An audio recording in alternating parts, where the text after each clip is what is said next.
Hey guys, welcome to Cricket Fanatics Magazine. I'm Khalid Mohidin. This is Zaahier Adams from IR Sport. We're going to talk about the test and as a wrap up what has happened in this test. We'll maybe double in a little bit on the whole series as a whole, but mainly on the fourth test at the Wanderers. So, South Africa obviously lost by 191 runs. It was quite embarrassing to see the way we capitulated in front of not so many people actually in the crowds. It actually showed what the test about, what the series was about, how Proteas fans feel about everything. So Zaid, I just want you to give your summary of what happened in this test and this maybe the series as a whole. Before we go any further, I can hear how much this means to you. You sound you've completely broken-hearted by this defeat, and it clearly comes across in your voice. And I think that's how the nation feels. South Africa is a proud cricket nation, and to lose consecutive series at home, consecutive series against England at home. That's despairing. It's despairing. It's worrying. It's where's our cricket going? And it wasn't just 2-1 or it was 3-1. And the last three tests on the bounce. So and they weren't close defeats. They were comprehensive defeats. Yeah. They were innings defeats. They were 191 runs. They were 180 in Cape Town. These are thrashings that we're speaking about. So it's definitely concerning. It's not a great time in South African cricket at the moment. But you got to take it on the chin, and you got to say where are the few positives? Where do we learn from this? Where does South African cricket go from this? I think the appointments that have been made it's a step in the right direction. I think maybe the victory in the first test at Centurion was gave everybody a bit of false hope, and people thought India is forgotten, and you're gonna come here and you're gonna whitewash England and Joe Root's team, who were admittedly under pressure when they arrived here from New Zealand. So Where to from here? That's the big question. Because I mean, in every single year for the Proteas, they've always had experienced guys in the dressing room that can lead the next generation. Young Sean Pollocks, young Jock Callises, young Graham Smiths. We've always had the people in the dressing room to be able to lead them and take them forward. South Africa in the moment, with Vernon Philander now having left, and obviously we know Dale Steyn has left, Morne Morkel has left. There's a lot of experience. It's Hashim Amla as well. Massive loss for South Africa. JP Dumini as well. Avi de Villiers. We've lost all our experienced players. So these youngsters coming into the side, there's no guidance really much for them. That's why I think for this particular series, it's important that Faf stays, just for that experience in the team. I don't know what your thoughts on that. I think Faf, he's a team man. He's doing duty for his country. He thinks he's in the army. He's doing duty for his country. He's going to war for his country. You saw him getting a bit of a spat today. Yeah. He's just that type of guy. He's not gonna. I think it's the way they breed them at Afis. Hard and strong and that type of thing. But and proudly South African. But I think in terms of Faf's own game, I think me personally, I think it's probably. I would like to see him walk away. I think he's given it his all. I think he's absolutely driven the process, and I just think that everything going around him at the moment is just weighing him down, and it's a situation of where I've also given my all, but I don't have anything left. No. And that's how I feel about Faf.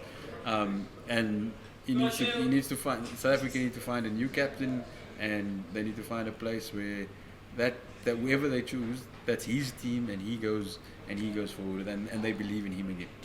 So if Faf retires before these youngsters come into the side, how do we guide these youngsters now? They've gone with experience. I think it's a simple case of where, and I'm sorry to stop you like that. That's why we've gone with.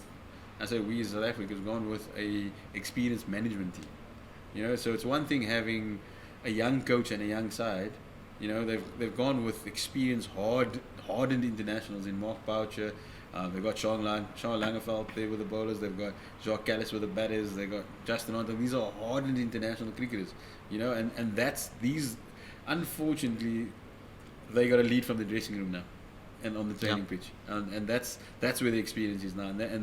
And somehow they've got to be given time and basically guide them through that process. You know, whether they get a guy like Ashwell Prince involved maybe going forward, or something like that. But it's they've got a hardened internationals. That the experience, unfortunately, at the moment is in the management team. Yeah. And they need to find a way of translating that through to the players. Yeah, because I mean, we spoke about it before, and I made a strong point, and that I believe, and you said that I think of it from a soccer term, and from managing a soccer team, and I think of it from that perspective. But this Test Championship, I've been saying it for the last 2 years that I've been covering the Proteas, and I've been saying that we need to put some youngsters into that side, into the squad, so that they can learn from the experienced kids while they're still there. Now we're sitting in a dilemma where we have to give unexperienced old guys a chance that can be around for 3 years, 2 years, instead of having guys that can really grow into the team. Calverain's, Zubair Hamza's, Vian Libbers, the Bjorn Fortuyn's, the Marcus Ackermans, all of these guys, Reina Fantondas, all of them in the domestic scene. To take a team and build a team forward for the Test Championship, because I think sometimes maybe people forget that we're actually fighting for a trophy, and it's we not just like got Test. 6 points, only 6 points. We got docked, so I think So, the Test Championship. Exactly. So my thing is, going forward, pick a team that's going to be the team for the future. I think it's always the ideal to say we're working towards something, and we've seen it in the one day setup particularly. It was Vision 2019, and now it's Vision 2023, and you're building and you're constantly giving young players a chance, but ultimately it's a high performance environment, and high performance environments are rated on success, and success. What does success mean? Success means wins in South Africa, and we have an impatient fan base community that wants short-term success, and until we kind of manage that and say and come out and say, look here, we're going to go long-term. I think we're always going to be caught between two places. We're always going to be wanting to win now while at the same time building, and it's easier to build. And if you take the successful, like you said, the successful sides before, like when guys came into the setup like Dean Alger, Carl Abbott, Mashante Lange, these oaks were taking 7 wickets on test debuts. They were taking Dean Alger got a pay on debut, but afterwards he settled into the side, and Faf got 100 on debut, JP got 100, JP got 100 in his second test. So that was that core. They were around the side for a long time.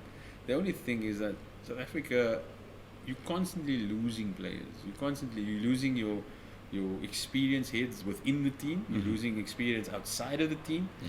So it's one thing when the guys retire and your second batch comes in. So South Africa's attack could have been Carl Abbott, Duan Walifer. That could have been South Africa with Mashante Lange. Van Verlaan, that could have been this attack, but.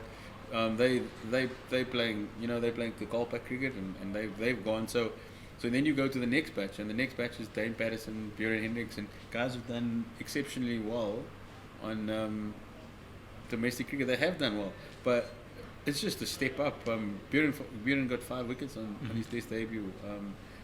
What more do you want to ask of the young man?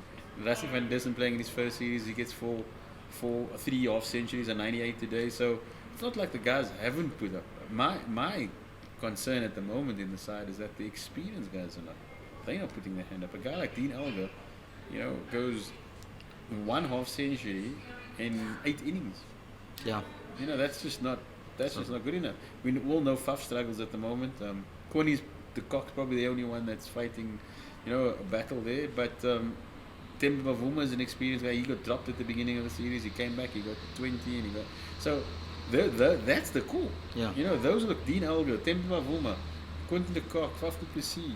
Those are the guys that are meant to be shouldering the responsibility. So actually, what I want to ask you there is that I posed this to Boucher, but obviously Boucher didn't want to answer it. But I asked him, at what point do you give someone an extended run, and at what point do you drop him immediately? Because you can see with Zubair Hamza how quickly they dropped him after a few bad innings, even though he played well in India. Temba Bavuma, people go crazy when he performs badly, then they want to drop him immediately. Faf, when he has a few bad innings, they want to drop him immediately. So when do you give a guy an extended run, or when do you drop him? I think it's a situation where you look at this guy and you say, you know what, he's got the talent, he's got the ability, and you just back him, and you back him and you back him to. Again, it's easy to back somebody if the rest of the team is performing. Yeah, Of course. But if the rest of the side's also struggling, then his faults get highlighted along with everybody else. And you take Jacques Ellis for example. When he came into the scene, he never said it right. He was somebody that it took a while to adapt to Test cricket. But there was a group of selectors that believed that he had the ability, and they ran with him, and he came good on the toughest of stages. It was 100 at the MCG on the last day against Shane Warne, to draw a Test match. So that kick-started his career. So he was obviously backed, and he had the belief that So whether that same belief you have in Zubair Hamza, you have it in Adrian Markram when he comes back. Those who are the young cricketers that you are going to back. I think Rassie van der Dussen, he's come on and he knows that he's 30 years old, so he's got to hit the ground running, and he gets a couple of half centuries, so he stays. But it always helps to be back, but also to repay that backing, to show that you have the capacity to be here, and I think Zubair would have been. He's probably not happy with his own performances. He's very critical. He would have known that there were opportunities for him possibly to, particularly that first test, and over the period where he's got 60s and he's got 40s and they're really looking good. But had he got 100, nobody would have asked the question. Yeah, of course. Nobody would have asked the question. He would have been, what, he's got 100. He plays for so many tests, and unfortunately at the moment nobody is getting hundreds for South Africa. So yeah, guys, that's our wrap. For a little bit, we spoke a little bit about the future. We spoke about the current series. Zaahier, I'm gonna give your opportunity to this bunch of social medias to Cricket Fanatics fans. It's at Zaahier.Adams on Twitter. Don't do Facebook. Don't do Insta. You can find me there. That's simple as that. That's it, and that's us from the Wonders. So thanks, guys, and comment in the comment section below. Give us a like, give us a share. If you're watching this on YouTube, press the notification bell so you can get updates and notifications of all our videos that we upload. Thanks, guys.